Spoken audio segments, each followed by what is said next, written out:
അപ്പോൾ എൻ്റെ ഇന്നത്തെ പുതിയ വീഡിയോയിലേക്ക് എല്ലാവർക്കും സ്വാഗതം. ഇന്ന് നിങ്ങളുമായിട്ട് ഷെയർ ചെയ്യാൻ പോകുന്നത് ഒരു പ്രത്യേക അനുഭവമാണ് ഞാൻ നിങ്ങളുമായിട്ട് ഷെയർ ചെയ്യുന്നത്. ഞാനൊരു സൺഡേയിൽ ഒരിടവകയിൽ പള്ളിയിൽ മാസിന് പോയി. മാസ് കഴിഞ്ഞ് കഴിയുമ്പോൾ ഒരു അനൗൺസ്മെൻറ്റ്. ഇന്ന് കാരണം ആ സമയത്ത് വെക്കേഷനായിരുന്നു, കുട്ടികളുടെ സ്കൂളൊക്കെ അടച്ച സമയമായിരുന്നു, ഏപ്രിൽ മെയ്. അപ്പോൾ ഏപ്രിൽ മാസത്തിൽ ഇന്ന് ഞായറാഴ്ച മാസ് കഴിഞ്ഞ ഉടനെ German class, spoken English class തുടങ്ങും. അപ്പം പഠിക്കാൻ താല്പര്യമുള്ളവർ ജർമ്മൻ ക്ലാസ്സിൽ പോകേണ്ടവർ ജർമ്മൻ ക്ലാസ്സിലോട്ടും സ്പോക്കൺ ഇംഗ്ലീഷ് പഠിക്കേണ്ടവർ സ്പോക്കൺ ഇംഗ്ലീഷ് ക്ലാസ്സിലോട്ടും പോകാൻ പറഞ്ഞു. അപ്പം ഈ അനൗൺസ്മെൻറ്റ് കേട്ട് ഇന്ന് ഇന്ന് തുടങ്ങുവാണ്, ക്ലാസ് തുടങ്ങുവാണ്. അപ്പം അതുകൊണ്ടാണ് അവർ അനൗൺസ്മെൻറ്റ് ചെയ്തത്. അപ്പോൾ ഞാൻ ഈ അനൗൺസ്മെൻറ്റ് കേട്ടപ്പോൾ ഞാൻ ഓർത്തു ജർമ്മൻ ക്ലാസ് തുടങ്ങുന്നു. കാരണം ജർമ്മൻ അത് ആദ്യമായിട്ട് ഒരു ഇടവകയിൽ ഇങ്ങനെ തുടങ്ങുന്നതായിട്ട് കേൾക്കുന്നതായിട്ട്. അപ്പോൾ ഞാനത് ഇതിൻ്റെ അധികൃതരുമായിട്ടൊക്കെ എഡ്യൂക്കേഷൻ മെമ്പേഴ്സുമായിട്ട് ചോദിച്ചപ്പോൾ ഡൗട്ട് ചോദിച്ചപ്പോൾ അവർ പറഞ്ഞു ഇന്ന് ക്ലാസ് തുടങ്ങുവാണ്, താല്പര്യമുണ്ടെങ്കിൽ ക്ലാസ്സിൽ കയറാം, ആർക്ക് വേണേലും, ഏജ് പ്രശ്നമൊന്നുമില്ല, ആർക്ക് വേണേലും പഠിക്കാം എന്ന് പറഞ്ഞു. അപ്പം എനിക്കൊരു ഇൻട്രസ്റ്റ് തോന്നി. കാരണം എല്ലാവരും ഈ ജർമ്മനെ കുറിച്ച് എല്ലാവർക്കും ഒരു ബാഡ് കമൻസാണ്. ഭയങ്കര ടഫാണ്, ഭയങ്കര പ്രയാസമാണ്, പഠിച്ചിട്ട് എഴുതിയവർക്ക് കിട്ടുന്നില്ല.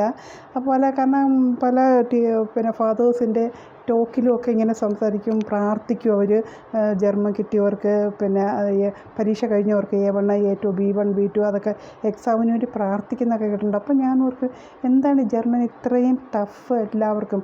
അപ്പം ഞാൻ ഒരു ഇൻട്രസ്റ്റിന് വേണ്ടി എനിക്കൊരു താല്പര്യം അതെന്താണെന്ന് ഞാനൊന്ന് ജസ്റ്റ് ആ ക്ലാസ്സിൽ പോയി, വെറുതെ ജസ്റ്റ് ഒരു ഇൻട്രസ്റ്റിന് വേണ്ടി വെറുതെ പോയതാണ്. അത് ജർമ്മൻ കേൾക്കാമല്ലോ എന്താണതെന്നുള്ള. അപ്പോൾ അതിനുവേണ്ടി ക്ലാസ്സിൽ പോയി. ജർമ്മൻ ടീച്ചർ വന്നു, പൂന്തറയിലെ ഒരു ടീച്ചറായിരുന്നു, അജിത ടീച്ചർ. അപ്പം മലയാളിയാണ്, പുള്ളി നേഴ്സാണ്. പുള്ളി ഓൺലൈൻ വഴിയെല്ലാം ഈ ജർമ്മൻ പഠിപ്പിക്കുന്നൊരു കുട്ടിയാണ്. അപ്പോൾ ഞാൻ ചെറുപ്പക്കാരി, 10-28 വയസ്സേ ഉള്ളൂ. അപ്പോൾ ഞാനും അറ്റൻഡ് ചെയ്ത് നോക്കി. അപ്പോൾ 10-15 കുട്ടികളോളം ഉണ്ട്. എല്ലാം പിള്ളേർ, 1-2 പേര് മാത്രം മാരീഡ്, ഞാനും ഉൾപ്പെടെ. അപ്പോൾ അങ്ങനെ ഞങ്ങൾ ക്ലാസ് അവിടെ തുടങ്ങി, ടീച്ചർ ക്ലാസ് എടുക്കാൻ തുടങ്ങി. സബ്ജക്റ്റ് ആദ്യം ഇപ്പം LKG UKG ആ ലെവലിലാണ് ജർമ്മൻ ആദ്യം തുടങ്ങുന്നത്. അപ്പം ആൽഫബറ്റ്സ് ആണല്ലോ സാധാരണ LKGയിലൊക്കെ തുടങ്ങും. അതേപോലെ തന്നെ ബേസിക് ആൽഫബറ്റ്സ് ആണ് ABCD നോക്കിയപ്പോൾ ABCD ഈ ജർമ്മനും നമ്മുടെ ഇംഗ്ലീഷ് അതേ ലെറ്റേഴ്സ് തന്നെ കേട്ടോ. ജർമ്മനിൽ വേറെ ഒന്നുമല്ല, ഇംഗ്ലീഷ് തന്നെയാണത്. പക്ഷേ ഇതിൻ്റെ പ്രത്യേകത ജർമ്മനും ഇംഗ്ലീഷും തമ്മിലുള്ള വ്യത്യാസം ഇതിൻ്റെ പ്രൊനൗൺസിയേഷൻ. ജർമ്മൻ്റെ പ്രൊനൗൺസിയേഷനാണ് ഏറ്റവും ടഫാണ്. അത് കേട്ടാലൊന്നും നമുക്കൊന്നും മനസ്സിലാകത്തില്ല. അതാണ് ഈ ആൾക്കാർ കൂടുതൽ കാരണം ജർമ്മൻ ക്ലാസ് ആൽഫബറ്റ് ABCD നോക്കിയപ്പം എന്നുള്ളത് നമ്മൾ ABCDEF അങ്ങനെയല്ലേ പഠിക്കുന്നത്. ഇവിടെ അവർ പഠിപ്പിക്കുന്നത് A എന്നുള്ള A, B, B, C, C, D, D, E തന്നെ, F തന്നെ, G എന്ന് പറഞ്ഞാൽ G, H തന്നെ, I, J. അപ്പോൾ ഇതാണ് വ്യത്യാസം, പ്രൊനൗൺസിയേഷൻ. അതും ഭയങ്കര ഡിഫറെൻ്റാണ്. നമ്മൾ ഇംഗ്ലീഷ് പറയണ ഒന്നുമല്ല, ഈ സ്പെല്ലിംഗ് എല്ലാം അതുപോലെ തന്നെ, ലെറ്റേഴ്സ് ഇംഗ്ലീഷിൻ്റെ തന്നെ. പക്ഷേ ജർമ്മൻ പ്രൊനൗൺസിയേഷനാണ് ഭയങ്കര ടഫാണ്. അപ്പോൾ ടീച്ചർ ആ ഒരാഴ്ച നമുക്ക് ഞായറാഴ്ച ഒരു സൺഡേ, എല്ലാ സൺഡേയിലും ക്ലാസ് ഇങ്ങനെ നടന്നുകൊണ്ടിരിക്കുകയാണ്. അപ്പോൾ ഒരു സൺഡേയിൽ ഇത് പഠിപ്പിച്ചു, ആൽഫബറ്റ്സ് ഫുള്ളും ജർമ്മൻ ലാംഗ്വേജ് ഡോയിഷ് എന്ന് പറയും, ആ ഡോയിഷ് പഠിപ്പിച്ചു. അത് കഴിഞ്ഞ് പിന്നത്തെ ആഴ്ചയിൽ നമ്മളെ പഠിപ്പിച്ചത് മൈസെൽഫ്, ഇൻട്രൊഡ്യൂസ് അവർ സെൽഫ്, മിഷ് എന്ന് പറയും, ജർമ്മനിൽ മിഷ്. അപ്പോൾ അങ്ങനെ അത് ടീച്ചർ നമുക്ക് ഇങ്ങനെ സെൻറ്റൻസ് ബൈ സെൻറ്റൻസ് ആയിട്ട് പഠിപ്പിക്കത്തില്ല. ടീച്ചർ പഠിപ്പിക്കുന്ന ഒരു വാക്ക്, ഇപ്പം മൈ നെയിം ഈസ് ലൂസി ഇംഗ്ലീഷിൽ. അപ്പം അത് നമ്മൾ ജർമ്മൻ പറയുകയാണെങ്കിൽ ഇഷ് ഐസൻസി ലൂസി, ഇഷ് ഐസെ ലൂസി എന്ന് പറയും ജർമ്മനിൽ. അതുപോലെ തന്നെ എൻ്റെ പേരാദ്യം പറയുക, പിന്നെ ഞാൻ എന്ത് ചെയ്യുന്നു, ഞാൻ പഠിക്കുവാണോ, ജോലിയാണോ, ഞാൻ ടീച്ചറായിട്ട് വർക്ക് ചെയ്യുന്നതാണ്. അപ്പോൾ ഇഷ് ലെററിൻ ലെറർ. അപ്പോൾ അതൊരു വാക്ക്. അപ്പോൾ ലെറർ എന്നുള്ള വാക്ക് ബോർഡിൽ എഴുതും. പിന്നെ സെൻറ്റൻസ് ഒന്നുമല്ല, ഈ വാക്കുകൾ മാത്രം. ജർമ്മൻ ലാംഗ്വേജ്, ഈ ജർമ്മനിലുള്ള എന്താണ് ജോലിക്ക് പഠിപ്പിക്കുന്നതിന് ടീച്ചിങ്ങിന് ലെററിൻ അങ്ങനെ. അപ്പോൾ അതങ്ങനെ ഇങ്ങനെ പല ഇതായിട്ട്. പിന്നെ അടുത്തത് ഇപ്പം ഞാൻ എവിടെ താമസിക്കുന്നു, അതൊക്കെ അല്ലേ നമ്മൾ എവിടെ താമസിക്കുന്നു, എവിടെ നിന്ന് വരുന്നു, ഇതൊക്കെയാണ് മൈ സെൽഫ് ഇൻട്രൊഡ്യൂസ്. അപ്പോൾ ഞാൻ ഇവിടെ താമസിക്കുന്ന ബോനെ, അതിൻ്റെ വേർഡ്സ് എഴുതും. അപ്പം ഇഷ് വോനനിൻ ട്രിവാൻഡ്രം. ഇഷ്കോമെ, ഞാൻ വരുന്നത് പെരുക്കടയിൽ നിന്നാണ്. ഞാൻ വരുന്നത് ട്രിവാൻഡ്രത്ത് നിന്നാണ്, താമസിക്കുന്നത് പെരുക്കടയിൽ. അപ്പം അത് പറയുന്നത് ഇഷ്കോമെ ഔസ് ട്രിവാൻഡ്രം. ഇഷ് വോനനിൻ ട്രിവാൻഡ്രം ഇഷ്കോമെ ഔസ് പെരുക്കട. അതായത് ഞാൻ വരുന്നത് ട്രിവാൻഡ്രത്ത് നിന്നാണ്, താമസിക്കുന്നത് പെരുക്കടയിൽ. അപ്പോൾ അത് അങ്ങനെയൊക്കെ ഇങ്ങനെ ഒരാഴ്ച ഫുള്ളും ടീച്ചർ ഇതുപോലെ തന്നെ വേർഡ്സ് ഇങ്ങനെ മാർക്കിട്ട് ടീച്ചർ ഓരോ വേർഡ്സ് ജർമ്മൻ ലാംഗ്വേജ് അത് ഒരാഴ്ച അങ്ങനെ ഓരോ ആഴ്ചയിൽ. പിന്നെ അടുത്ത ആഴ്ച പിന്നത്തെ ആഴ്ചയിൽ പഠിപ്പിച്ചത് നമ്പേഴ്സ് 1 2 3 4. നമ്പേഴ്സ് ഒക്കെ പറയണ 1 2 3 4 സ്പെല്ലിംഗ് ഒക്കെ അതുപോലെ തന്നെ, അതേപോലെ തന്നെ. പിന്നെ നമ്മൾ 1 2 3 4 അതായത് ഇതിൻ്റെ നമ്പേഴ്സിൽ മാത്രം വ്യത്യാസമുണ്ട് കേട്ടോ. അത് 1 എന്ന് നമ്മൾ പറയുന്ന 1 അല്ല, അവിടെ ഐൻ, EIN എന്ന് പറയും. IN സ്വായി നമ്പേഴ്സിൽ മാത്രം വ്യത്യാസമുണ്ട് കേട്ടോ. ABCD അതുപോലെയൊക്കെ തന്നെ, Z വരെ അതുപോലെ തന്നെ. നമ്പേഴ്സിൽ ഐൻ, സ്വായി, പിന്നെ 3ക്ക് പറയുന്നത് ഡ്രൈ, 4ന് പറയുന്നത് ഫിയർ, 5 ഫ്യൂൺഫ്, 6ന് പറയുന്നത് സെക്സ്, 8 ആക്ട്, 9 പറയുന്നത് നോയൻ, 10ന് പറയുന്നത് സെൻ. ഇതാണ്. അപ്പോൾ അതുതന്നെ 11 എൽഫ്, 12 ഡ്രൈസൻ, അത് 13 ഡ്രൈ എന്നല്ലേ 3. അപ്പം ഈ നമ്പേഴ്സ് പഠിപ്പിച്ചു.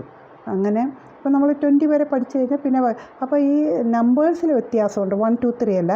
ഐൻ, സ്വായ്, 2 3 ഡ്രൈ, ഫിയർ, ഫ്യൂൺഫ്, സെക്സ്, ആക്ട്, നോയൻ, സെൻ, എൽഫ്, 12 ഡ്രൈസൻ, ഫിയർ സെൻ, പിന്നെ ഫ്യൂൺഫ് സെൻ, സെക്സ് സെൻ, ആക്ട് സെൻ, നോയൻ സെൻ, പിന്നെ സ്വാൻസിക്ക് 20.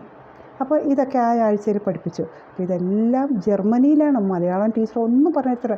നമ്മൾ അതങ്ങനെ പഠിപ്പിച്ചേ പറ്റൂ, അല്ലെങ്കിൽ നമ്മൾ ഒന്നും പഠിക്കൂല. മലയാളീസ് എന്തോ ഒരു മലയാളത്തിൽ കിട്ടാൻ കാത്തിരിക്കുക അത് വെച്ച്.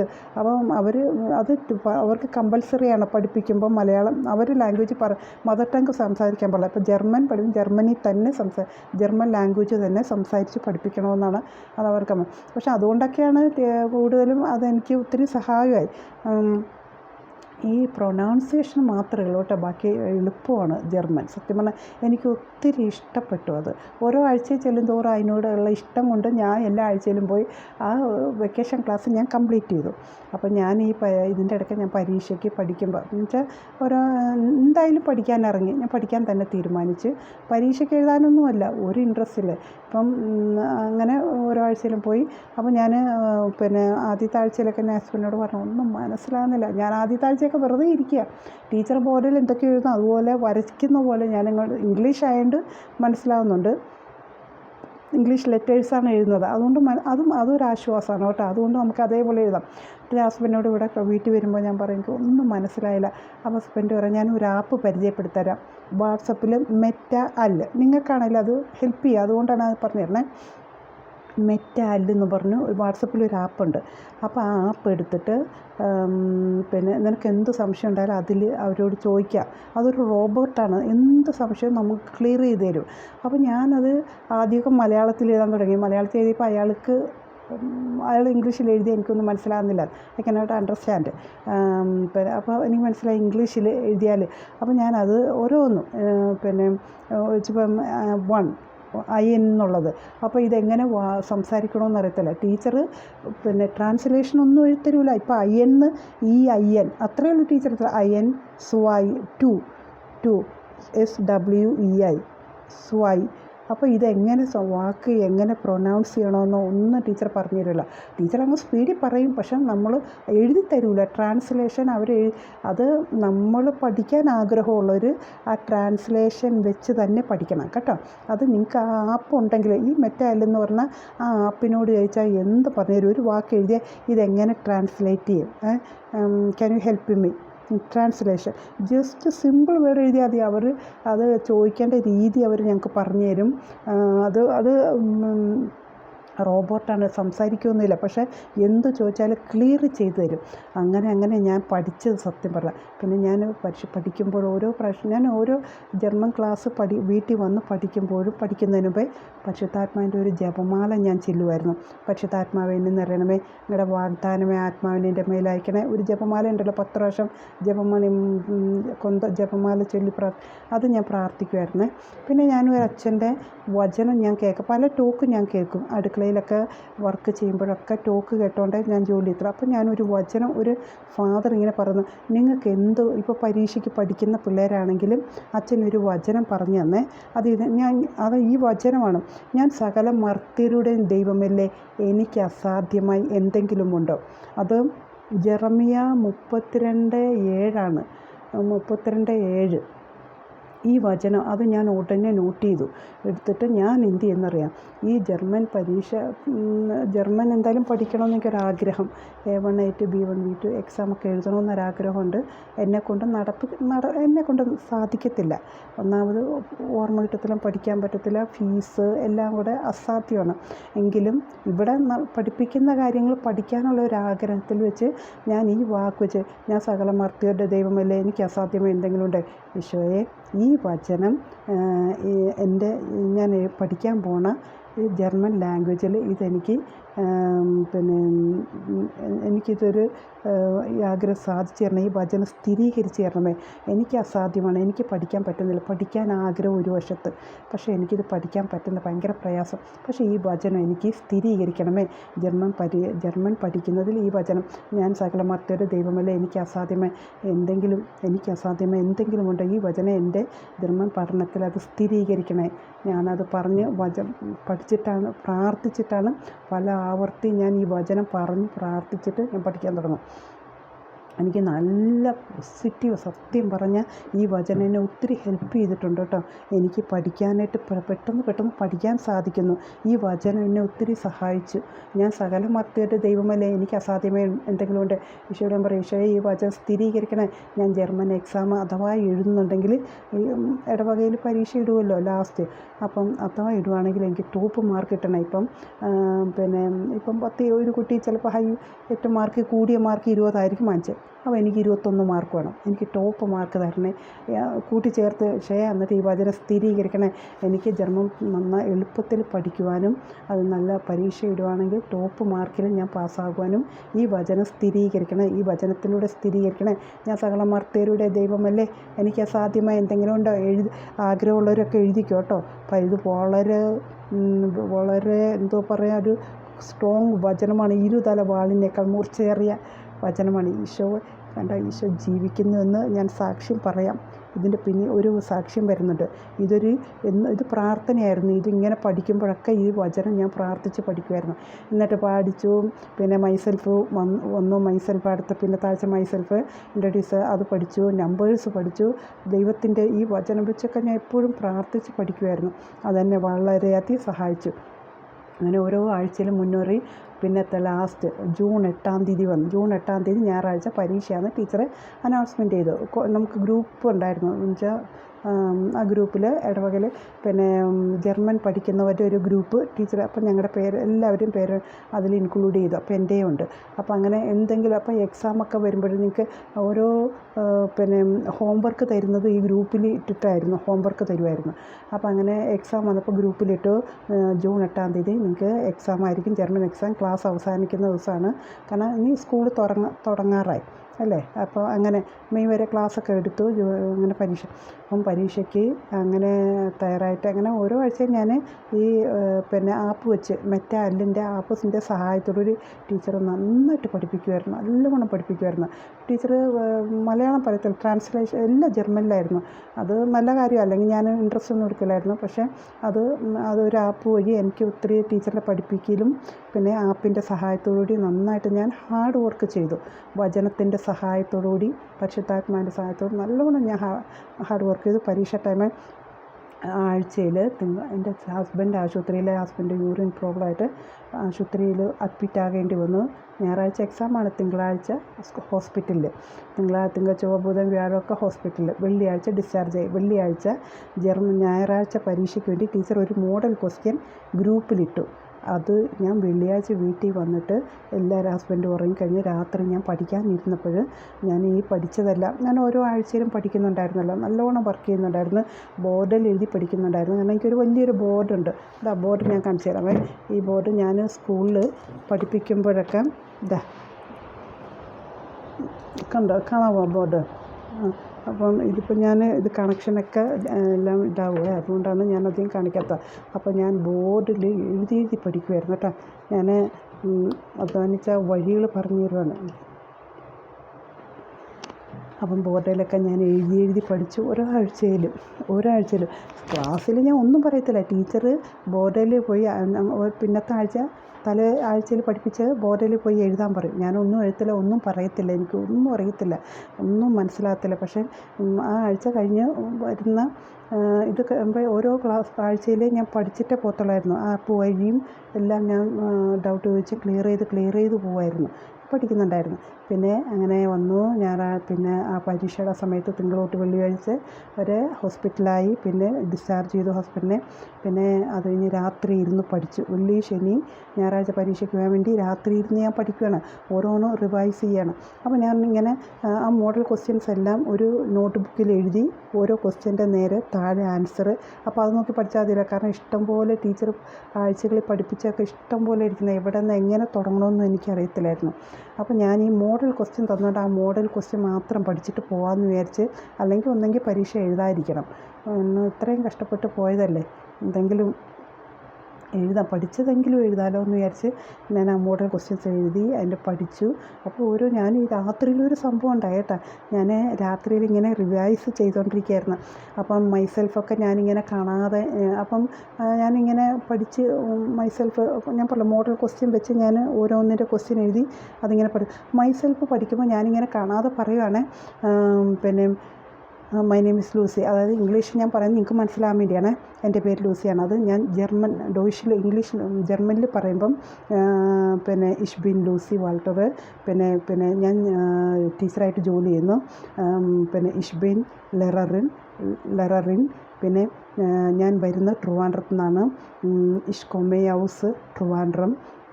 ഇതൊക്കെ പരീക്ഷയ്ക്ക് എഴുതേണ്ടതാണ്. അപ്പോൾ ഇതൊക്കെ ഇങ്ങനെ പഠിക്കുകയാണ് ഞാൻ.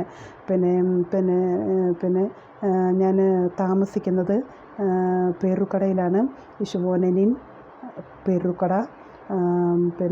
പിന്നെ ഞാൻ സംസാരിക്കും മലയാളം, ഇംഗ്ലീഷ്, ഹിന്ദിയൊക്കെ സംസാരിക്കും. അപ്പം ഇഷ്പ്രഷേ മലയാളം, ഇംഗ്ലീഷ് und ഹിന്ദി. പിന്നെ എനിക്ക് മ്യൂസിക് എനിക്കിഷ്ടമാണ്, ഐ ലൈക്ക് മ്യൂസിക്. അപ്പം ജർമ്മനിൽ എങ്ങനെ പറയും? ഇഷ്മക് മ്യൂസിക്. പിന്നെ എന്തുവാണ്, എൻ്റെ വയസ്സ് പറയണം, വയസ്സ് എനിക്കറിയാലോ അത്. അപ്പം ഇഷ് ബിൻ, പിന്നെ എൻ്റെ വയസ്സ് പറയാം, അങ്ങനെ. പിന്നെ എന്താണ് എൻ്റെ ഹോബി? മൈ ഹോബി ഈസ് മ്യൂസിക്. എനിക്ക് മ്യൂസിക് ഇഷ്ടമാണ്, പിന്നെ ഗാർഡൻ ഇഷ്ടമാണ്. അപ്പോൾ അത് ഞാൻ ജർമ്മനിൽ ഡോയിഷിൽ പറയുമ്പോൾ എങ്ങനെ പറയണം? മെയിൻ ഹോബി ഈസ് മ്യൂസിക്. മാലൻ എന്ന് പറഞ്ഞാൽ പെയിൻ്റൊന്നും അടിക്കില്ല, ജസ്റ്റ് അത് എളുപ്പമുള്ളൊരു വാക്കല്ലേ, രണ്ട് മൂന്നെണ്ണം വിട്ടടിക്കുകയല്ല. അപ്പം അവരെ കേൾപ്പിക്കൊന്നും പറ്റില്ല. അപ്പം മ്യൂസിക്, മാലൻ പെയിൻറ്റ്, പിന്നെ ഗാർഡനർ, അതെനിക്ക് ഭയങ്കര ഇഷ്ടമാണ്, തോട്ടം, ഗാർഡനർ. അപ്പോൾ അങ്ങനെ എൻ്റെ ഇതെഴുതി, എന്നിട്ട് ഞാൻ ഇതിങ്ങനെ പഠിച്ചു വരുമ്പോഴേക്കും അപ്പോൾ ഞാൻ ഇങ്ങനെ കാണാതെ പഠിക്കുകയാണെങ്കിൽ ഇങ്ങനെ ഓരോന്ന് പറഞ്ഞു കഴിയുമ്പോൾ അപ്പോൾ ഞാൻ 11 മണിയൊക്കെ ആയേ. അപ്പോൾ ഞാനിങ്ങനെ ഉറക്കം ഇങ്ങനെ തൂങ്ങിക്കഴിഞ്ഞ് അപ്പം ഞാൻ ഉടനെ ഞാൻ പിന്നെയും ക്വസ്റ്റ്യൻസ് പറയും, ആൻസർ പറയും. മൈ നെയിം ഇഷ് ബിൻ ലൂസി വാൾട്ടർ, ഇഷ് ബിൻ ലെഹററിൻ, ഇഷ് കൊമേ ഔസ്, ഇങ്ങനെ ഉറങ്ങിപ്പോയി. അപ്പം അപ്പോഴും ഞാൻ വീണ്ടും ഉണർന്നിട്ട് ഞാൻ പറയും. അങ്ങനെ പറഞ്ഞു വന്നപ്പോഴേക്കും എല്ലാം പറഞ്ഞു കഴിഞ്ഞപ്പോൾ ഞാൻ ഓർത്ത് ഇവിടെ ആരും ഉണ്ടല്ലോ. ഞാൻ പറയും, ഓരോ സെൻറ്റൻസ് പറയുമ്പോഴും ഇപ്പോൾ എൻ്റെ മോൾ എൻ്റെ അടുത്തുണ്ടെങ്കിൽ അവളിങ്ങനെ മൂളൂല കേട്ടിട്ട്. ഞാൻ മോളോട് പറയും, ഞാൻ കാണാതെ പറയാം, നീ അപ്പോൾ കേൾക്കണേന്ന് പറയും. അപ്പോൾ അവളിങ്ങനെ മൂളും. അപ്പോൾ അതേപോലെ ആരും ഇവിടെ ഇരുന്നുകൊണ്ട് എൻ്റെ അടുത്തിരുന്ന് മൂളി ഞാൻ ഓരോന്നും കാണാൻ പറയുമ്പോൾ ഞാൻ ഉറക്കുമ്പോഴും അപ്പോഴേക്കും ഞാൻ ചാടി നെട്ടിയിട്ട് ഞാൻ പിന്നെ പറയും. അപ്പോൾ ഞാൻ എല്ലാം പറഞ്ഞു കഴിഞ്ഞപ്പോൾ ഞാൻ ഓർക്കും, ഇവിടെ ആരും ഉണ്ടല്ലോ. ഇവിടെ സത്യമാണ് കേട്ടോ, ഞാൻ സത്യമാണ് ഇത് പറയുന്നത്. ഞാൻ ഓരോ പ്രാവശ്യം കാണാതെ പറയുമ്പോഴും മൂളിക്കൊണ്ടിരുന്നു. ഒരാൾ എൻ്റെ അടുത്ത് നിന്നോട്ട് മൂളുന്ന പോലെ മൂളി. ഞാൻ ഇതെല്ലാം എനിക്ക് പെട്ടെന്ന് ഓർമ്മ വെച്ചാൽ ഇവിടെ ആരോ മൂളിയല്ലോ, ആരോ ഇവിടെ ഉണ്ട്, ഇതിൻ്റെ അകത്ത് ആരോ ഉണ്ട്. ഹസ്ബൻഡ് ഉറങ്ങുന്നു, അപ്പുറത്ത് കിടന്ന് ഉറങ്ങും, അപ്പുറത്തെ റൂമിൽ. അപ്പം ഞാൻ എന്ത് ചെയ്യുന്നറിയാം, ഞാൻ പഠിക്കുന്ന റൂമിൽ, എൻ്റെ മോളുടെ റൂമിൽ. അപ്പം ഞാൻ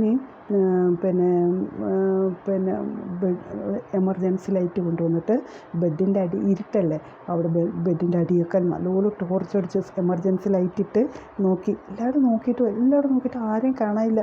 അപ്പോൾ ഞാൻ പ്രതീക്ഷ ഇവിടെ ആരും, ഒരാഴ്ച നമ്മളിവിടെ ഇല്ലായിരുന്നല്ലോ, ഹോസ്പിറ്റലിലായിരുന്നല്ലോ, ഇവിടെ ആരോ ഉണ്ട്. എനിക്ക് പേടിയാകാൻ തുടങ്ങി. അപ്പം ഞാൻ ഇപ്പം പേടിച്ചാലും കിട്ടിയ കാര്യമില്ല, പഠിച്ചേ പറ്റൂ, പേടിച്ചിട്ടൊന്നും കാര്യമില്ല. ഞാൻ എന്നിട്ട് അപ്പം വീണ്ടും ഒരു ശബ്ദം, നീ ഇപ്പോൾ ഇത്രയും മൈസെൽഫ് എഴുതിയില്ലേ, നിന്നെക്കുറിച്ച് എഴുതി, ഇനി ജർമ്മനിയിൽ എഴുതി, ജർമ്മൻ ലാംഗ്വേജിൽ ഡോയിഷിൽ എഴുതി, ഇനി ഇതിൻ്റെ ഇപ്പുറത്തായിട്ട് ഇതിൻ്റെ എല്ലാ ക്വസ്റ്റ്യൻസ് എഴുതാൻ പറഞ്ഞു. അതായത് നിൻ്റെ പേര് ലൂസി, അപ്പം എന്താണ് നിൻ്റെ പേര്, അത് ജർമ്മനിൽ എഴുതാൻ. ഇങ്ങനെ ഒരു ശബ്ദം ഞാൻ കേൾക്കുന്നു. സത്യമാണ് കേട്ടോ പറയണേ, കേട്ടോ, സത്യമാണ് പറയണം. എന്നിട്ട് അപ്പം ഞാൻ ഉടനെ അത് കേട്ട് ആ സൗണ്ട് കേട്ട ഉടനെ ഞാനത് എഴുതാൻ തുടങ്ങി. എൻ്റെ പേര് ലൂസി. അപ്പം എന്താണ് നിൻ്റെ പേരെന്താണ്, ബി ഹൈസൻസി, എന്താണ് നിൻ്റെ പേര്, ജർമ്മനിൽ ബി ഹൈസൻസി. പിന്നെ എന്താണ്, എവിടെയാണ് നീ താമസിക്കുന്നത്, വോനൻസി, അത് ഞാൻ എഴുതി. പിന്നെ എവിടെ നിന്ന് വരുന്നു, എവിടെ, വൊഹേർ കൊമസ്റ്റ് ഡു, എവിടെ നിന്നാണ് നീ വരുന്നത്, അത്. അങ്ങനെ ഒരു 5-6 സെൻറ്റൻസ് ആൻസറും എഴുതി, പുറത്ത് ക്വസ്റ്റ്യനും എഴുതി. ആ ശബ്ദം കേട്ടിട്ട് ഞാൻ എഴുതി. അങ്ങനെ ഞാൻ അത് കഴിഞ്ഞ് പിന്നെ ഞാൻ കിടന്നുറങ്ങി. ശനിയാഴ്ച പഠിച്ചെല്ലാം റെഡിയായിട്ട് ഞാൻ എക്സാമിന് പോയി വന്നിട്ട് ഞാൻ ഇനി സാക്ഷ്യത്തിലേക്ക് കടക്കുവാണ്. ഇത് കൂടുതൽ ഈ വീഡിയോ ചെയ്യാൻ കാരണം ഈ സാക്ഷ്യം പറയാൻ വേണ്ടി മാത്രമാണ്. അപ്പം ഞാൻ എന്നിട്ട് എക്സാമിന് പോയി. ഇപ്പോൾ ഞാൻ ടീച്ചർ ക്വസ്റ്റ്യൻസ് ബോർഡിൽ എഴുതാൻ തുടങ്ങി. അപ്പം ഞാൻ ഈശോയോട് പറഞ്ഞു, ഞാൻ എഴുതാൻ തുടങ്ങി, ABCD ഒക്കെ എഴുതാൻ തുടങ്ങി. ABCD അന്ന് ഇല്ലായിരുന്നു കേട്ടോ, പരീക്ഷയ്ക്ക് ഇല്ലായിരുന്നു. വേറെ എന്തോ നമ്പേഴ്സാണ് ആദ്യം വന്നത്, ന്യൂമറൽസ്, അത് എഴുതി. ജർമ്മനിൽ ഞാൻ 20 വരെ എഴുതാം, 1 തൊട്ട് 20 വരെ അത് എഴുതി. പിന്നെ അത് കഴിഞ്ഞ് my self, introduce your self, അത് എഴുതാൻ, അത് 5-6 സെൻറ്റൻസ് എഴുതാൻ പറഞ്ഞു. അത് ഞാൻ ഓരോ വാക്ക് എഴുതുമ്പോഴും വാക്കുകൾ വരുന്നില്ല, ജർമ്മനല്ലേ. പരിശുദ്ധാത്മാവ് എനിക്ക് വാക്ക് കിട്ടുന്നില്ല. ഉടനെ എനിക്ക് പെട്ടെന്ന് ലൈറ്റ് കത്തിയ പോലെ വാക്ക് വന്നിരിക്കും. അത് ഞാൻ പറയുമ്പോഴേ പരിശുദ്ധാത്മാവെ എനിക്ക് കിട്ടുന്നില്ലെന്ന് പറയുമ്പോഴേ വന്നു ആ വാക്ക്, വേർഡ് ഉടനെ വന്നു. അങ്ങനെ ആ പരീക്ഷ എഴുതി. പരീക്ഷ കഴിഞ്ഞിട്ട് റിട്ടേൺ ടെസ്റ്റ് കഴിഞ്ഞിട്ട് ഇനി ഓറലുണ്ട്. 2 പേരെ ഒന്നിച്ച് നിർത്തിയിട്ട് ഒരാൾ മൈസെൽഫ് തന്നെത്താൻ പറയണം. എന്നിട്ട് മറ്റാൾ മൈസെൽഫ് പഠിച്ചതിൻ്റെ ക്വസ്റ്റ്യൻസ്, ഇപ്പം ഞാൻ പറഞ്ഞു എൻ്റെ പേര് ലൂസിയ, അപ്പോൾ ഇയാൾ ചോദിക്കും മൈസെൽഫ് ഞാൻ പറഞ്ഞതിന് ശേഷം ഇയാൾ ചോദിക്കും നിൻ്റെ പേരെന്തുവാണ്, അപ്പോൾ ആ ക്വസ്റ്റ്യൻ ചോദിക്കുന്നതിന് ആൻസർ അപ്പം പറഞ്ഞു. ഇനി അടുത്ത ആൾ ഞാൻ അയാൾ മൈസെൽഫ് പറയുമ്പോൾ ഞാൻ ക്വസ്റ്റ്യൻസ് ചോദിക്കണം, തിരിച്ചും മറിച്ചും അങ്ങനെയൊക്കെ. അങ്ങനെ ഇത് പരിശുദ്ധാത്മാവ് എന്നോട് പറഞ്ഞില്ലേ നീ ആ ക്വസ്റ്റ്യൻസൊക്കെ എഴുതാൻ, അത് സഹായിച്ചു എന്നെ, വളരെയധികം സഹായിച്ചു ആ അന്നേരം എഴുതിയതിൻ്റെ. അങ്ങനെ പരീക്ഷയ്ക്ക് എന്നിട്ട് ഞാൻ ഈശോയോട് പറഞ്ഞാൽ എന്തുവാണ്, ഈശോ എനിക്ക് ടോപ്പ് മാർക്ക് കിട്ടണേ. ആർക്കെങ്കിലും 17, ഇപ്പം 30 ഫുള്ളും ആരും വാങ്ങിക്കത്തില്ല, ജർമ്മനാണ്, ആരും വാങ്ങിക്കത്തില്ല. 30 20 മാർക്ക് വാങ്ങിച്ചാൽ 21ാമത്തെ ഹയസ്റ്റ് മാർക്ക് 21 എനിക്കായിരിക്കണേ. ഇങ്ങനെയാണ് ഞാൻ പ്രാർത്ഥിച്ചത്. എന്നിട്ട് വചനം വെച്ച് പറയും, ഞാൻ സകല മർത്യരുടെ ദൈവമല്ല, എനിക്ക് അസാധ്യമായി എന്തെങ്കിലും ഉണ്ടോ. ഈ വചനം ഞാൻ എടുത്തെടുത്ത് പറയും ഈശോയോട്, എന്നിട്ട് അങ്ങനെ ആ വചനവും വായിച്ച് അങ്ങനെ പ്രാർത്ഥിച്ച് അങ്ങനെ പരീക്ഷയ്ക്ക് ഞാൻ ഇങ്ങനെ കാത്തിരിക്കും, പരീക്ഷ പേപ്പർ കിട്ടാൻ കാത്തിരിക്കുകയാണ്. അപ്പം 2-3 ദിവസം കഴിഞ്ഞപ്പം എൻ്റെ വാട്സപ്പിൽ ഗ്രൂപ്പുണ്ടല്ലോ, അപ്പം വാട്സപ്പിൽ മെസ്സേജ് വന്ന് ഹയസ്റ്റ് മാർക്ക് ലൂസി വാൾട്ടർ എത്രയാണെന്ന് കേൾക്കണോ? ഞാൻ 18 മാർക്ക് ആരെങ്കിലും വാങ്ങിച്ചിട്ടുണ്ടെങ്കിൽ 20 മാർക്ക് അല്ലെങ്കിൽ 21 മാർക്ക് അത്രയേ ചോദിച്ചുള്ളൂ. എനിക്ക് കിട്ടിയത് ഹയസ്റ്റ് മാർക്ക് 30-ൽ 28.5. സെക്കൻഡ് 3 പേര് 18 മാർക്ക് 3 പേർക്ക് കിട്ടി. അപ്പം ഞാൻ ചോദിച്ചത് 18 മാർക്ക് ഒരാൾ വാങ്ങിച്ചിട്ടുണ്ടെങ്കിൽ അതിൻ്റെ ഹയസ്റ്റ് മാർക്ക് 20-ഓ 21-ഓ ചോദിച്ചുള്ളൂ. ഈശോ എനിക്ക് തന്ന എത്ര മാർക്കാണ്? ആ വചനം വെച്ച് പ്രാർത്ഥിച്ചപ്പോൾ എനിക്ക് ഹയസ്റ്റ് മാർക്ക് തന്നെ തന്നു.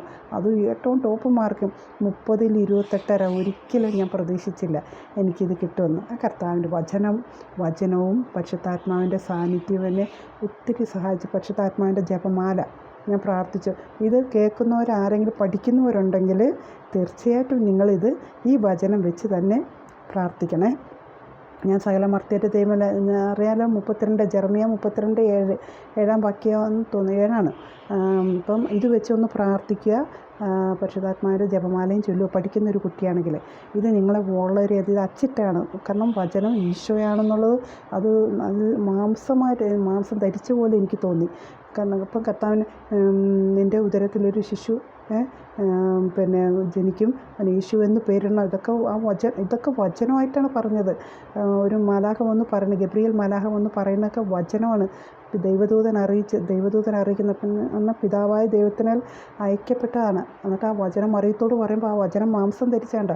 അതുപോലെ തന്നെ ഈ വചനം മാംസം ധരിച്ചതാണ്. എനിക്ക് ഈ ഫുൾ മാർക്ക് കിട്ടിയത് ആ വചനമാണ്. വചനം സത്യമാണ്. അപ്പം വചനം എന്താണ്? വചനം യേശുവാണ്. യേശു ഇന്നും ജീവിച്ചിരിക്കുന്നതിൻ്റെ ഏറ്റവും വലിയ തെളിവാണ്. വേറൊരു തെളിവ് യേശു ജീവിച്ചിരിക്കുന്നതിൻ്റെ യേശു കാണിച്ചു തന്നെന്ന് പറയാം. ആ ഓസ്തിയിൽ എപ്പോഴും എൻ്റെ മനസ്സിൽ ആ രൂപം ഇങ്ങനെ തെളിഞ്ഞു വരും. ഒരു പള്ളിയിൽ ഈശോയുടെ മുഖം, അത് ഇതിലും ഈശോയുടെ മുഖം ദിവ്യകാരുണ്യ ഓസ്തിയിൽ ഈശോയുടെ മുഖം തെളിഞ്ഞു വരുന്നുണ്ട്. ഈ പല പ്രാവശ്യം ഈശോ ഇത് വെളിപ്പെടുത്തി കാണിക്കുന്നത് എന്തെന്ന് പറയാം, യേശു ക്രിസ്തു ഇന്നും ജീവിക്കുന്നു. ഇന്നും ദേവാലയങ്ങളിൽ വിശുദ്ധ കുർബാനയിൽ സത്യമായിട്ട് യേശു ഇന്നും ജീവിക്കുന്നു. അതിൻ്റെ തെളിവ് ഇനി നമുക്ക് നാളെ കാരണം സമയം സമാഗതമായി ഈ ലോകം അവസാനിക്കാറായി, സമയം തീരാറായി കേട്ടോ. നമ്മുടെയൊക്കെ മുമ്പിൽ നാളെ ഇനിയും ഉണ്ടെന്ന് വിചാരിക്കരുത് ആരും കേട്ടോ. സമയം തീരാറായി, കരുണയുടെ കവാടം അടയ്ക്കാറായി. അതിൻ്റെയൊക്കെയാണ് അവസാനത്തെ ഇതൊക്കെയാണ് കാണിക്കുന്നത് കേട്ടോ.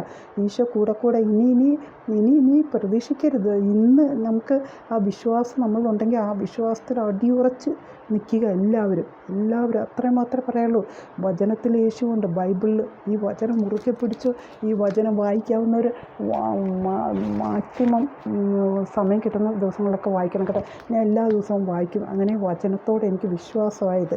അപ്പോൾ ഈ വചനം സത്യമാണ്, വചനം യേശുവാണ്, ഇന്നും ജീവിക്കുന്നു. യേശു ക്രിസ്തു ഇന്നും ജീവിക്കുന്നു. ഞാൻ ഈ സാക്ഷ്യം പറയാനാണ്.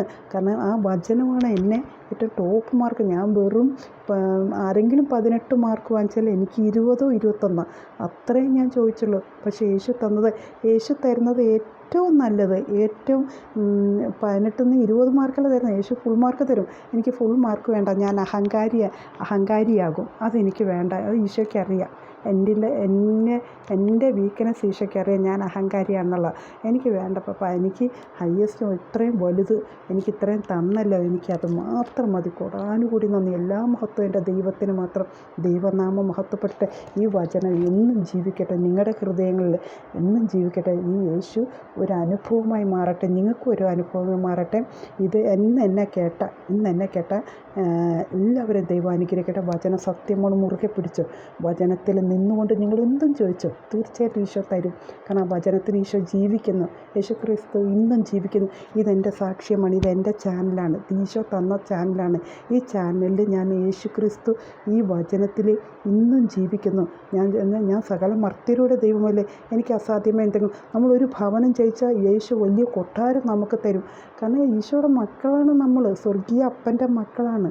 ഈ അപ്പന് അല്ലാതെ വേറെ ആർക്കും ഒന്നും തരാൻ കഴിയില്ല. ആരും ചോദിക്കും, നമുക്ക് ഒരു ഹെൽപ്പ് ചെയ്യാമെന്ന് വെച്ചാൽ മാക്സിമം ഒരു 5000 രൂപ തരും, അതിനൊക്കെ ആരും തരില്ല. പക്ഷെ നമ്മളൊരു എനിക്ക് സ്വന്തമായിട്ട് ഒരു ഭവനം തരണേ, ഒരു ചെറിയ ഭവനം തരണമെന്ന് പറഞ്ഞാൽ മാളിക തരും കേട്ടോ. അതാണ് ഈശോ.